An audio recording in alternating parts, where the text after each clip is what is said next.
Dorset Police says it's seen record-breaking numbers of people calling 999. After a busy summer of scorching temperatures and major events, it's concerned the bank holiday weekend could be even busier. Chrissy Sturt has just sent us this report. I'm here in Dorset Police's emergency control room. It's where all the 999 calls come in and where they dispatch officers to respond. And this summer they've had more calls than ever before. I've spent the day here finding out how they're trying to manage this unprecedented demand. Hi, you're through to police emergency. How can I help? Teenagers jumping into Pool Quay reported here. A typical call coming in today. Dangerous thing to do. Typical of the sorts of things we see on a bank holiday weekend. Yes, when it's sunny. I would have thought so. Nice weather. Cooling down. A summer of record-breaking temperatures has drawn record-breaking crowds to Dorset.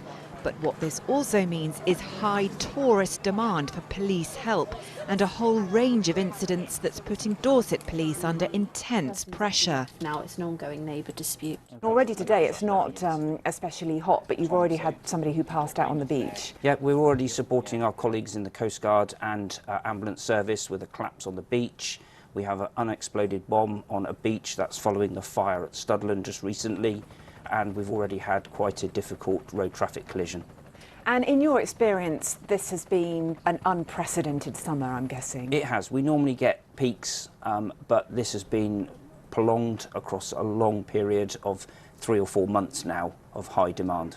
They've already broken their own records here, on one July day in peak heatwave, taking more than 600 calls in 24 hours. August bank holiday traffic combined with the Dorset Steam Fair and next weekend's air show means there's no let-up in sight. We've had people from the Midlands, London, all over the country that's discovered Dorset during the lockdown, and they continually come back, which is great for tourism, but it does increase the pressures on those emergency services.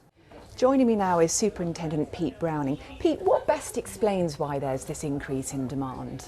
Yeah, so we see it nationally. We're seeing an 8% increase in overall demand for 999 calls. Year on year? Year on year. The last couple of years we've obviously seen the impact from COVID. More people are staying at home and actually travelling to localised destinations. So Dorset is a big attractor for tourism, so we're seeing up to 800,000 people coming, for example, for the Air Festival over the course of 4 days. That's a lot of extra demand. Of course, it's been long, hot and dry. That must increase pressure so much as well. It does. July saw the peak demand that we've ever had. 600 999 calls in one day on one example, and of course we've had fires, and we support our other emergency services around delivering the service for them as well. And just a reminder to people, keep those 999 calls for real emergencies only. Yes, absolutely. So we know that 2 out of every 10 calls are genuine emergencies.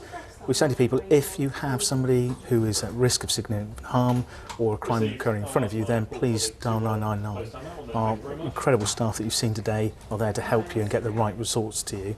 But if it's not an emergency, please just consider either reporting it via email or 101, or consider whether policing is actually the right agency to deal. Superintendent Pete Browning, thank you very much for that reminder. So from Dorset Police's control room, back to you.